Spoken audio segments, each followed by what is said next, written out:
So, the new Joker movie is upon us, and I am very excited. A lot of people can't understand why I have exactly zero interest in the Marvel movies. The only Marvel movie I've ever seen is Deadpool. I haven't even seen Deadpool 2 yet, I just haven't gotten around to it. But I am a super Deadpool fan. But other than that, I have no interest in the Marvel movies, and for one simple reason. Marvel, for everything that they do, they will never have a character pairing that is as interesting as Batman and the Joker, and it's a very consistently interesting pairing. One that will always be interesting because it can never be resolved. The battle between Batman and the Joker is the battle between chaos and order, and how far and the reality that these two foes can never, neither one can ever fully conquer the other, because if Batman fully conquers the Joker, then in essence we have fascism, and if the Joker fully conquers Batman, then in essence we have total anarchy. So neither one of these, they have to stay in this constant state of flux, and so it's a endlessly interesting idea. And of course, as with all things fun, inevitably we fall prey to the hand-wringing busybodies that are terrified that whatever it is the rest of us were enjoying is going to inspire spree killers. Because you can't just let us have fun for once in our miserable lives. Anyway, remember, the definition of Puritanism is the sinking feeling that somebody somewhere is having a good time. Anyway, so now the commentary, or the controversy that seems to be springing up in anticipation of some dire consequence, is the idea that this movie is going to inspire incels, people in the incel community, to do copycat killings in real life.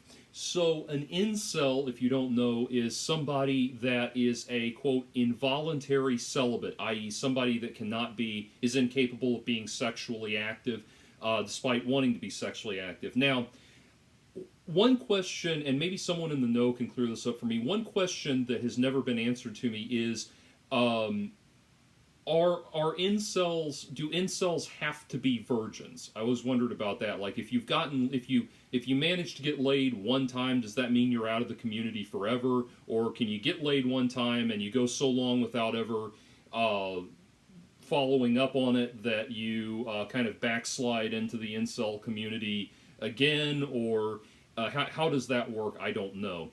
But anyway, so they're afraid that the incel community, someone in the incel community, will rise up and go on some kind of spree killing. And this is not wholly unprecedented. People like Elliot Rodger, for example, Adam Lanza, what's his name that shot up, was it Virginia Tech? These guys were all either part of or identifiable as, either self-professed to be, I should say, or identifiable as incels. They were, had strong desire to be sexually involved with the opposite sex, and yet they were unable to achieve any kind of connection in that regard. So, as we approach this, I've been called an incel in the past. I take up a great many kind of nerd hobbies and interests and talk about a lot of things in that regard. Also, I tend to argue from a sort of libertarian perspective that tends to get kind of castigated as being the province of detached losers and that sort of thing. So I'm aware of that. Suffice to say, I am not an incel. I've been there, I've done that. I came, I saw, I conquered, I came again, and so that that part of my life is taken care of. But I bring that up because I want to say that there is something that nags at me as I think about this, and I try to comment on this in some way that has some merit of observation to it. Or some manner of insight to it. And I think about this. I think, you know, there is one of the most well-known quote-unquote incels out there is Chris Chan, the creator, the infamous creator of Sonichu, and someone who has been a professional, essentially a professional punching bag his entire adult existence. And I think about him because I watched. There's this really fascinating, independently made, like 13-part documentary about Chris Chan on YouTube and I believe Vimeo, and it's hosted other places as well. And I watched that, and I put off watching it for a long time because the whole concept of Chris Chan is just very, very unsettling and off-putting to me. But I watched it, and I noticed one of the things that he would do that he would do. Chris Chan is someone who he's on the autism spectrum. He has a lot of difficulty dealing with the outside world, and he's achieved a certain amount of a certain amount of, you know, internet celebrity, internet stardom, just by just by kind of unintentionally making a goof of himself on the internet and being extensively harassed as a result. But anyway, I noticed one of the things that he would do in his attempts to try to meet women or try to get girls was that he would go to public places like shopping centers and that kind of thing with a sign that he had made that listed all of his good qualities, his like a sort of, this is Mitzi, by the way. Hi, say hi, Mitzi. Um, yeah, not an incel. I do have multiple cats, but that's a, you know, yeah, yes, I know, Carmelita. Only a cake sniffer would have a problem with being called a cake sniffer. Anyway, but Chris Chan would sit there with this kind of sign that he had made that listed all of his qualities and his education and his like interests and hobbies and you know relationship goals and all of that, and he'd sit there with the sign and just wait for women to come up and approach him and take him up on his offer of being their boyfriend. And I was talking to a friend about that, and I joked and I said, you know, I thought that was strange, but then I realized that's what we all do on dating websites. And then I stopped and thought about, like, really thought. At first I said that as a joke. And then I thought about that. And I thought about it for a minute. And it was a real window of insight. Because I thought, you know, I think part of the, you know, this Chris Chan, watch that documentary series, by the way. It is disturbing, heartbreaking, morbidly fascinating, just an ongoing exercise in studying this person that is just, it seems it's like it's impossible for them to function in society. Anyway, so the where was I? So anyway, as I was thinking about that though, I realized, I think part of why Chris Chan is so morbidly fascinating, why the incel community is so morbidly fascinating, why the Joker is so morbidly, it's part of the reason why the Joker is so fascinating. These impulses that people like Chris Chan have that cause them to do these weird, bizarre things, like sitting there with the sign that lists all of your qualities and trying to get a woman to come up and approach you based on that. It's this weird kind of amalgamation of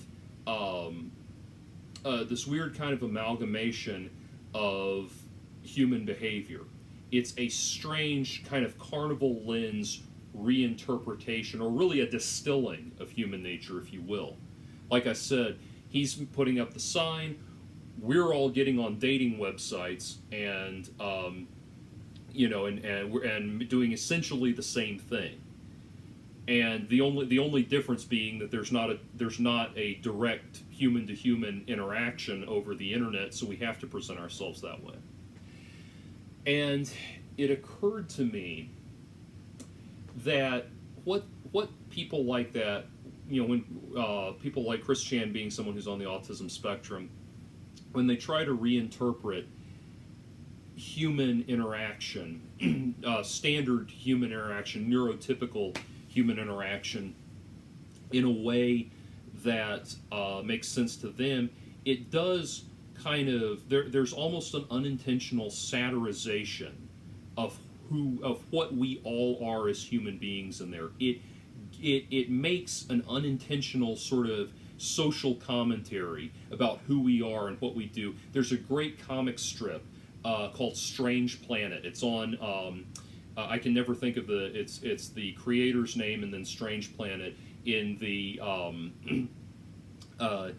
it's on Instagram and a bunch of other places. You can read it, but it's kind of like it's all about this family of like Roswell style aliens, and they basically have just standard day-to-day human interactions, but they describe it in bizarre ways. Like one of them comes home with a cat and says, "I have found this organism, it is vibrating," and the other one says, "What are its skills?" and it says, "Scratching and hiding," and the other one says, "An ideal companion." And it's that kind of thing that the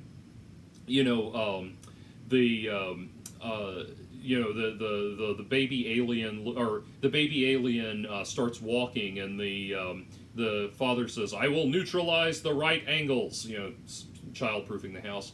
It's that kind of thing. It cuts at the heart of who we are and what as people and what we do, and it points out the inherent absurdity unintentionally.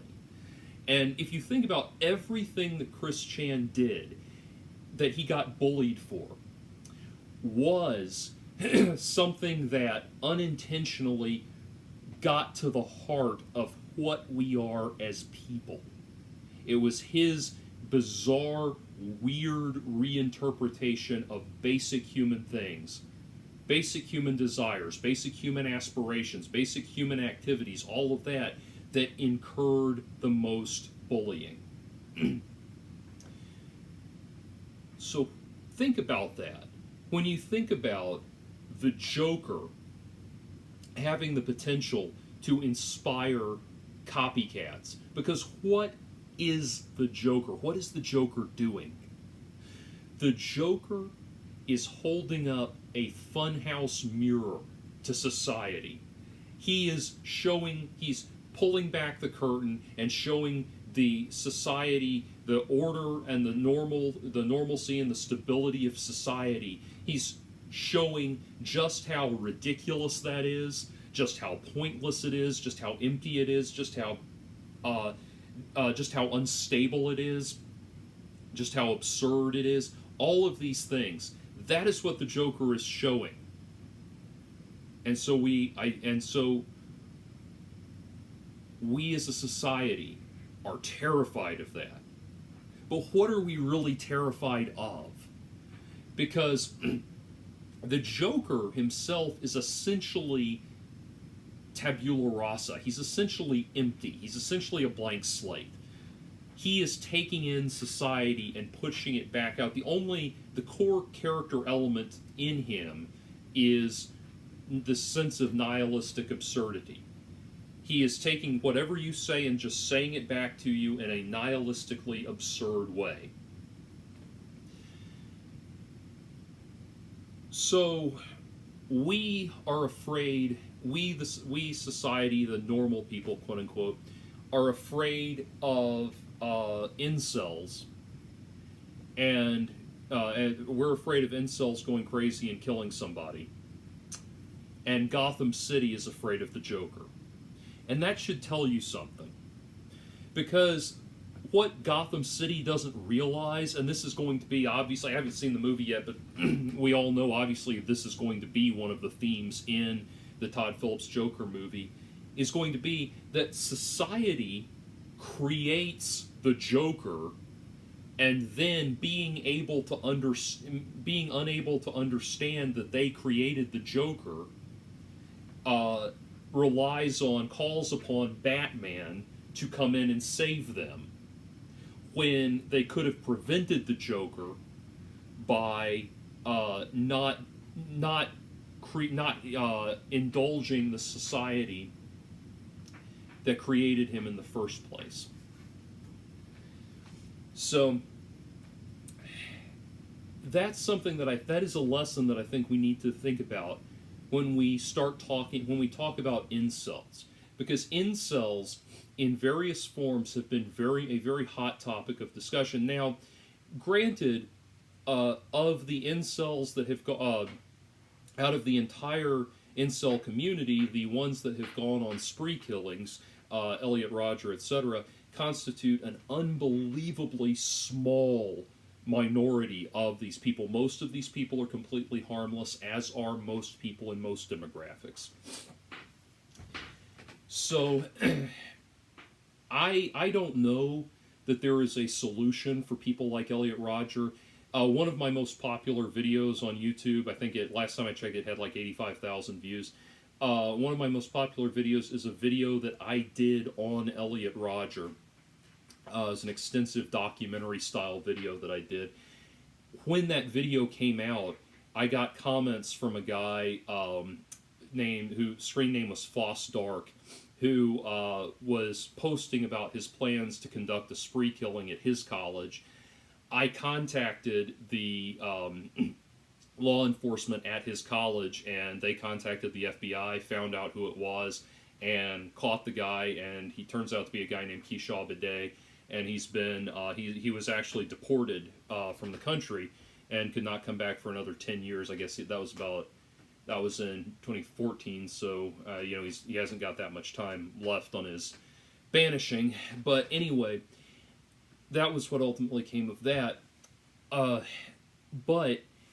this is a topic that's been very much on my mind, especially because I had a role in preventing what apparently, although the details of his plan were never explained to me by the FBI, they said that they did have a very good reason to arrest him. That was all they would tell me. But anyway, this is something that's very much on my mind in this regard. And I think about, as I think about this, like, what can be done to prevent this kind of thing? And I don't think there's any one solution, and I don't think it will ever stop being a problem completely, because as long as we are a free society, there will inevitably be some small demographic of people that abuse that freedom. And the real question is, how do we minimize it? How do we get it as small as possible? So, again, Batman versus the Joker. Why is it always interesting? See? But, as I think about it, one of the first things I think is that we have got to stop looking at the incel community as, it's been referred to as a hate group. It's been referred to as, I've heard it referred to as a hate group, as a cult, as an extremist political arm, all of these things. But at the end of the day, it needs to be looked at as a public health crisis. I think the reason we don't want to humanize these people is because, as has been the theme in this video, we're afraid of looking into them and seeing some of ourselves. That is why Batman remains in conflict with the Joker, because he knows no matter how much he conquers the Joker, there's still an element of himself in the Joker. There is still chaos. He still has inner chaos that the Joker can exploit. So we have got to stop, we have got to conquer that fear within us, within ourselves, and stare into the void. And let, as Nietzsche would say, stare into the void and let the void stare into us. And that's going to be scary, but we have to change the dialogue around incels. Because what's happened in popular culture is that they have become a punching bag. And I get that it's a satisfying bag to punch, but you have to stop it. And I realize also that many incels say and do incredibly heinous, disgusting things to people. And I get that too. But that doesn't change the fact that if we want to, or it's not a fact, but my belief rather, that if we want to solve this problem, we have to look at it as a public health emergency. I'll get into a little bit into that, what I mean by that in a minute, but just to make a point about what I'm talking about in popular culture, many of you like me probably saw that many of you that did see the back alley coat hanger abortion of a movie that was that abysmal 2016 Ghostbusters remake will remember that the villain in that movie was probably one of the most shallow villains ever created, because he was a villain that everybody assumed going into the movie everybody would already be aware of. You know, there is some, if you watch that movie, there is a tiny amount of exposition about this character to set him up, to kind of set his actions in motion. But beyond that, he requires no deeper explanation than simply the fact that he's a white male nerd. That's it. That's literally the depth of his character. It's just like they drop him in there, white male nerd, and he's mad at everybody. And that's as far as it goes. And if you remember in the movie, one of the things that struck me, it's a very minor, brief scene, but there's a scene in the movie where he's just walking down the street.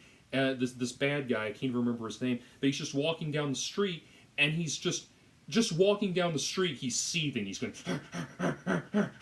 He's just seething the whole way down the street, and that portrayal, that is what you want. So you have to ask yourself: do you want to have your punching bag and deal with the occasional outbursts of mass spree killers, or do you want to put your punching bag aside, risk humanizing these people, dealing with them as a public health issue rather than some ready-made Orwellian 2 minutes of hate villain for everybody to be mad at? Deal with them as real people. And that's the thing. Humanize them. How many, it's kind of like if you ever seen the movie Brazil, my favorite line in that movie, have you ever seen a terrorist? You know, how many incels do you actually know? How many people who identify as incels do you actually know? And to what extent have you gotten to know them? I know that you don't want to bring them into your life, and I can't blame you for not wanting to bring them into your life.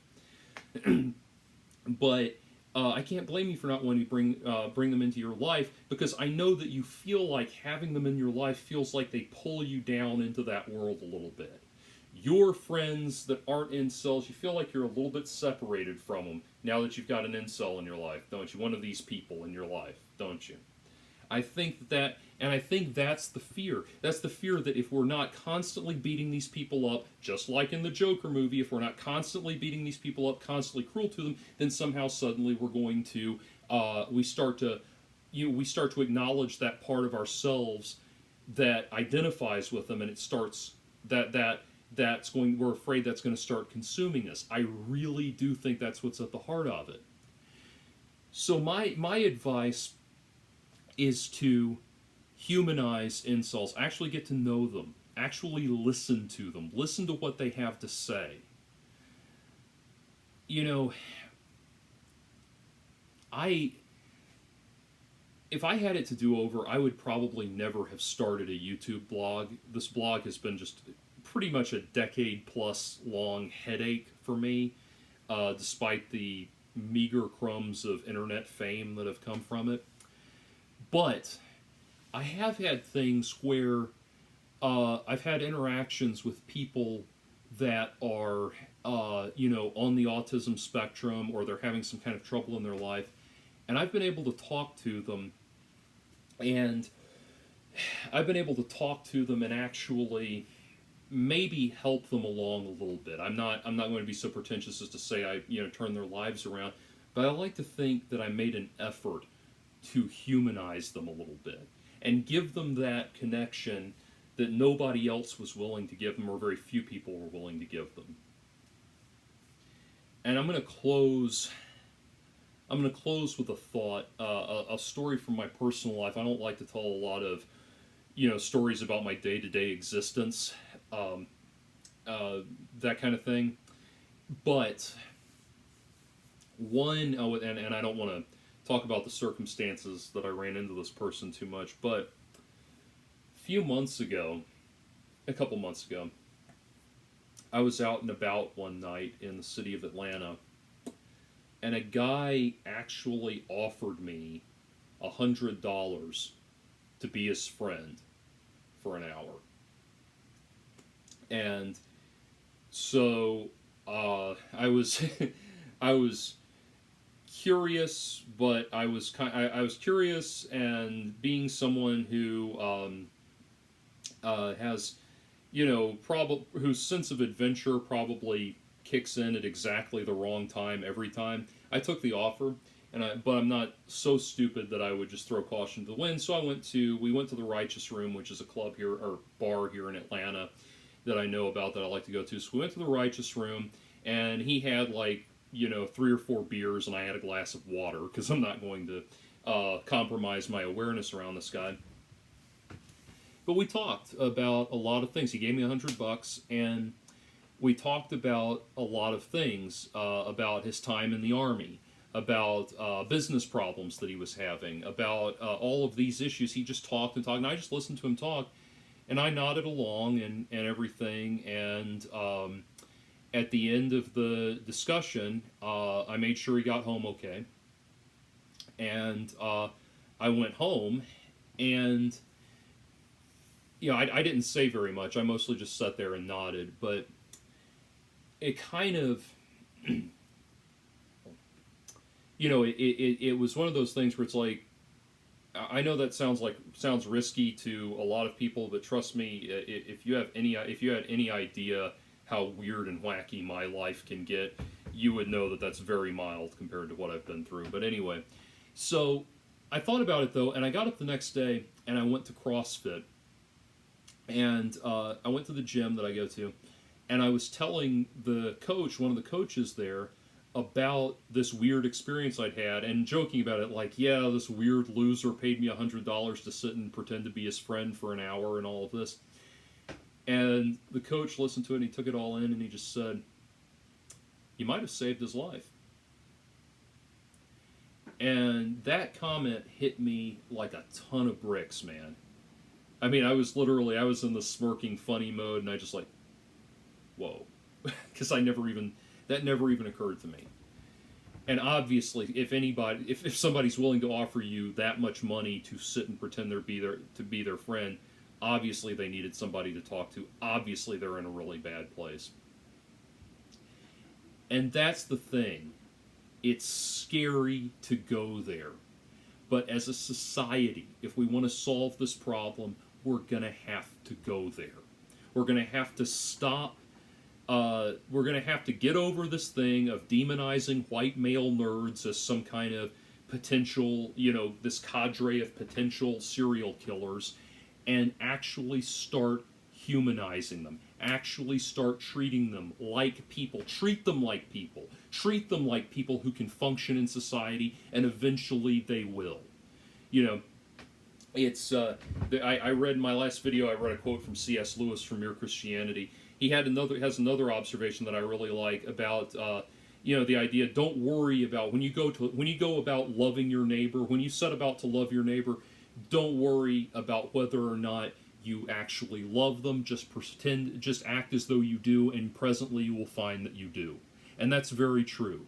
If we can humanize these people, we can treat them like human beings, we will find that we become comfortable with them, that they become human beings too.